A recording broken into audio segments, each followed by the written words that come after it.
Hoy comenzamos la primera clase de Historia de la Radio, Historia de la Televisión de segundo año en esta modalidad online. Ustedes tienen en un portafolio que está en la escuela, que también se les ha entregado a ustedes, están todas las guías de la asignatura. Como verán, la primera parte es Historia de la Televisión.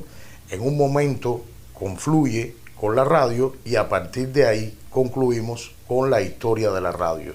No solo es la historia de la radio y la historia de la televisión en Cuba, sino la historia de la radio y la televisión en el mundo en el poco tiempo que se puede dar en aproximadamente 14 clases.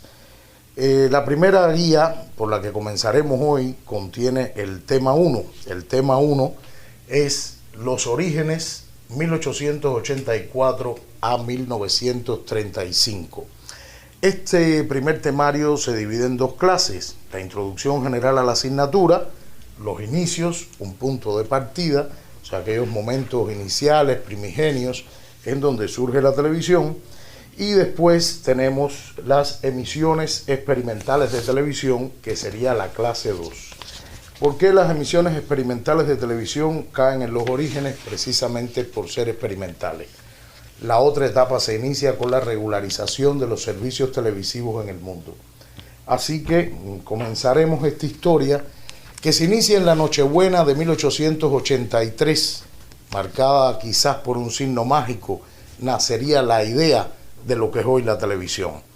El entonces joven Paul Gottlieb Nipkow comentaría este suceso años más tarde.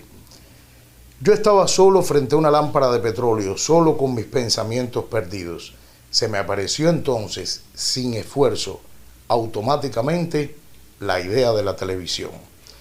Y esto, a lo largo de la clase, veremos algo que se dice muchas veces, que hoy la televisión es un arte, pero fue un invento de ingenieros. La historia del desarrollo de la televisión ha sido en esencia la historia de la búsqueda de un dispositivo adecuado para explorar imágenes. El primero fue el llamado disco Nipkow, patentado por el inventor alemán Paul Gottlieb Nipkow en 1884. Y precisamente ese es el año que abre esta historia de la televisión y también el primer tema. Ahí ven el disco de Nipkow. Era un disco plano y circular que estaba perforado por una serie de pequeños agujeros dispuestos en forma de espiral partiendo desde el centro. Bueno, al hacer girar el disco delante del ojo, el agujero más alejado del centro exploraba una franja en la parte más alta de la imagen y así sucesivamente hasta explorar toda la imagen. Sin embargo, debido a su naturaleza mecánica, el disco Nipkow no funcionaba eficazmente con tamaños grandes y tampoco a altas velocidades de giro para conseguir una mejor definición. Aquí tenemos el disco de Nipkow dividido en sus partes. El 15 de enero de 1885 Nipkow recibió la patente. Esto ocurría 10 años antes de la primera demostración del cine, ocurrida el 28 de diciembre de 1895. 35 años antes de que empezara la primera emisora de radio del mundo, considerada la KDKA de Pittsburgh, que a su vez está cuestionada por la WBZ de Springfield, y 50 años antes de la puesta en marcha del primer servicio mundial de televisión.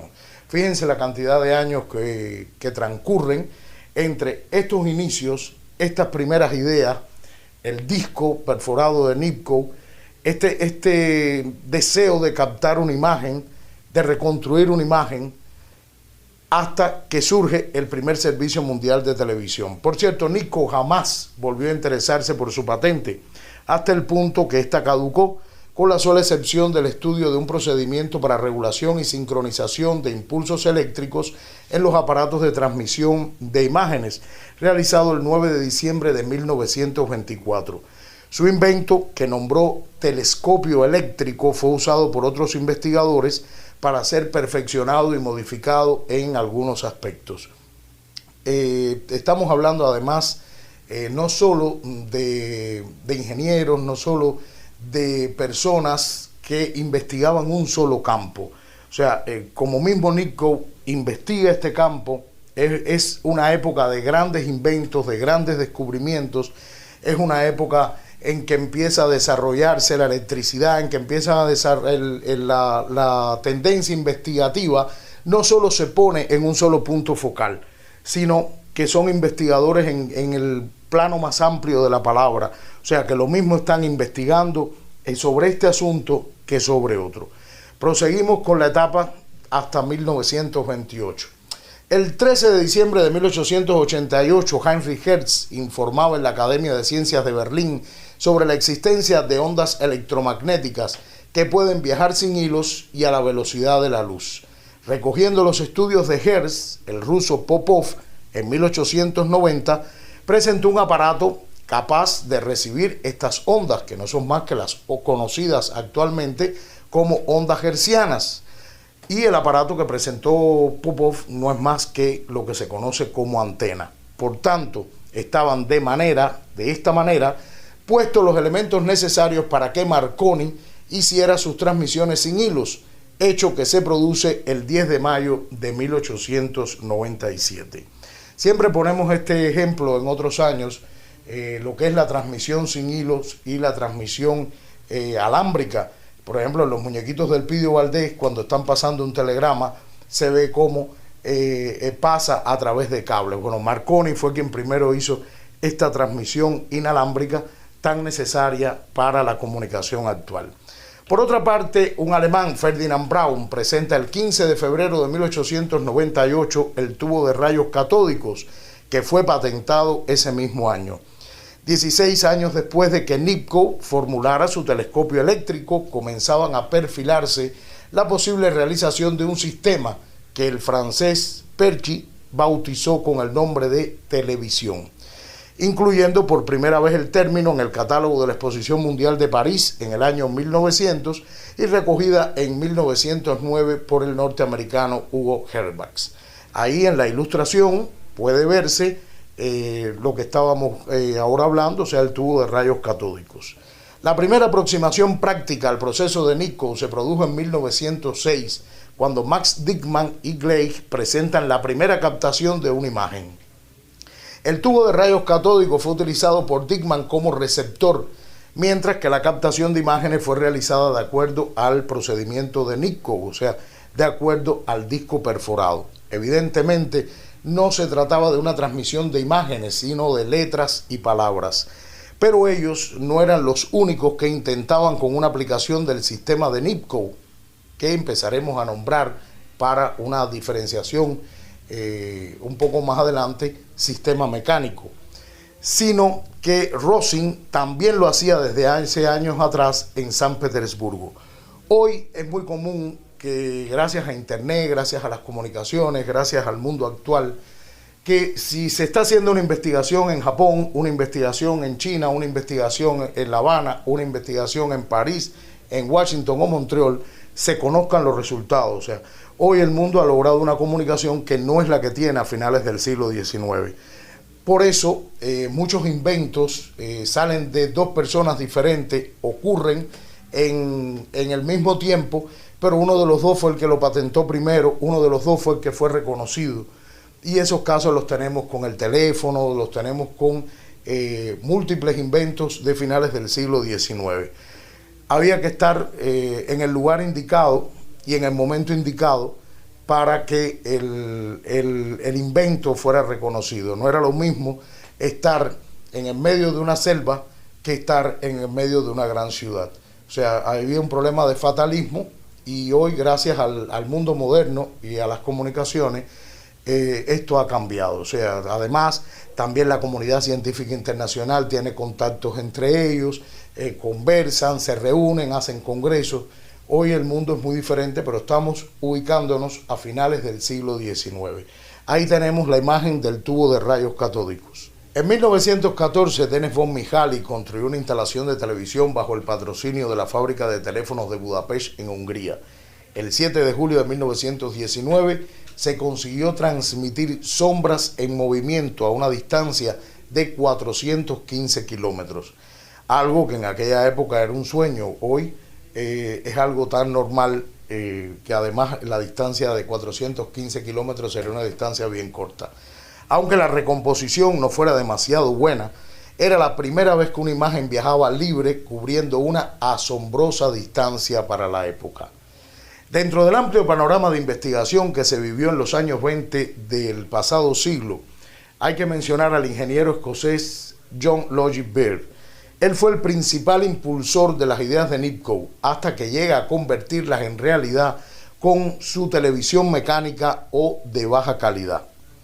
El caso de Baird es igual un investigador que no solo logra avances en el mundo de la televisión, sino también en una serie de inventos y descubrimientos, hasta por ejemplo una especie de calcetines que se usaron en la Guerra Mundial los soldados, que eran unos calcetines que calentaban. O sea, estamos viendo que son mentes que están puestas en función de descubrir, de crear bienes de consumo, no solo de crear la televisión, sino también de crear todo lo que fuera posible. Pero Baird también tuvo un gran competidor, que fue Zworykin, Vladimir Kosma Zworykin, quien después de trabajar con Marconi parte a Estados Unidos y participa de investigaciones en Westinghouse en Pittsburgh. Allí reanudó sus estudios para crear un explorador de imagen basado en el tubo Brown, por lo que significó una verdadera revolución en la historia de la televisión. Fue su sensacional descubrimiento, el iconoscopio, que mediante la exploración electrónica de la imagen sustituía con notable ventaja el disco perforado de Nipkow.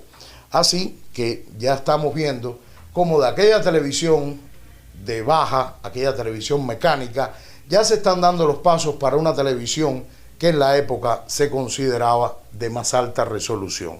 Y no solo se consideraba, sino que lo era. Si tenemos en mente cuál era el principio de funcionamiento del disco de Nipkow. Recuerden, el disco agujerado que hacía posible que se vieran las imágenes, pero no nítidas, y si eran muy grandes, por tanto no cabían dentro de lo que podemos decir el visor. Pero ni siquiera el propio Zworykin podía jactarse de ser el primero en enunciar los principios de la exploración electrónica. Con un año de antelación en la propia Unión Americana, un joven de 16 años, Philo Farnsworth, había sentado los principios del tubo disector de imagen, del que recibiría la patente en 1927. Por tanto, el camino de la televisión electrónica estaba abierto, solo había que recorrerlo. Pocos creyeron en el nuevo sistema. El mágico círculo con perforaciones sucesivas en espiral seguía siendo el objeto básico de la investigación en todo el mundo. Los primeros dispositivos realmente satisfactorios para captar imágenes fueron el iconoscopio, inventado por el físico estadounidense de origen ruso, Vladimir Kosma Zworykin, en 1923, y el tubo disector de imágenes creado por el ingeniero de radio estadounidense Philo Taylor Farnsworth. Ahí los vemos. El iconoscopio constituye el primer dispositivo totalmente electrónico empleado en las cámaras de televisión para transformar en señales eléctricas las imágenes ópticas que se desean transmitir. El elemento principal del iconoscopio es la llamada placa de mosaico, que sirve para descomponer la imagen en un conjunto de puntos entramados parecidos a la trama que se emplea para confeccionar una autotipia. Ahí vemos las imágenes. Esto es importante porque después veremos cómo hay un momento donde conviven las dos televisiones, la televisión mecánica y la televisión electrónica, y cómo la televisión electrónica es la que logra desplazar a esta televisión de más baja calidad. Y precisamente está en estos inventos para captar las imágenes, son los que dan la alta definición de la época. En la etapa 1883 o 1884, 1935. El gran competidor de Baird en el camino de la televisión mecánica fue Charles Francis Jenkins. En 1923, Jenkins transmite una fotografía del presidente Harding desde Washington a Filadelfia. Por cierto, la primera dama de los Estados Unidos, cuando se hace esta transmisión, tenía mucho temor de que ese aparato fuera capaz de leer la mente y de leerle la mente al presidente. Por su parte, Baird en 1925 logra transmitir una silueta de una cruz de una habitación a otra en su casa. Después sustituye la cruz por un muñeco, al que nombra Bill. El 2 de octubre de 1925, en el lugar que ocupaba Bill, colocó a su ayudante, William Tatum. Baird pasó a la otra habitación y observó el rostro gesticulante de William. Inmediatamente cambiaron las posiciones, Baird frente al disco giratorio y Tatum ante la pantalla. No había dudas, aquello era una imagen viva y era la primera imagen viva transmitida en la historia de la televisión mediante aquel procedimiento que Nipkow soñara 42 años antes. En Estados Unidos, Jenkins había construido un equipo Nipkow en el cual las perforaciones estaban cubiertas con diminutas lentes. Así dieron también comienzo en 1925 las demostraciones de imagen en ese país. En 1927 transmite una imagen de 50 líneas. Por su parte, en Japón, Francia y Alemania comenzaban las suyas. En este último país, von Mihaly transmite una silueta a 1000 kilómetros, aquel mismo que transmitió aquellas sombras a 450 kilómetros. En 1928, Baird lleva la imagen del muñeco Bill y después la de él hasta Hartsdale en New York y al buque Berengaria en navegación por el Atlántico. En junio efectúa la primera transmisión de escenas callejeras a la luz del día. Un año más tarde, en Glasgow, hace la primera demostración de una imagen en color utilizando siempre procedimientos mecánicos de captación y reproducción. Sin embargo, en Estados Unidos, en los dominios de la General Electric, se televisa en circuito cerrado la primera pieza teatral el 11 de septiembre de 1928. Es la obra El cartero de la reina de Hartley Manners. La retransmisión se hace a través de 3 cámaras fijas y cada una ofrece un plano distinto. Ya estamos viendo cómo la televisión se está usando más allá de un invento, más allá de ese simple deseo de captar una imagen y recomponerla y que se vea en otro lugar que no fue el lugar donde fue captada. Porque veamos la diferencia con el cine. La diferencia con el cine es captar una imagen y proyectarla en una pantalla. Aquí estamos hablando del deseo de captar una imagen en un lugar, recomponerla y que se vea en un lugar diferente, pero al unísono, o sea, en vivo, en el momento. No estamos hablando de una grabación, estamos hablando de una transmisión.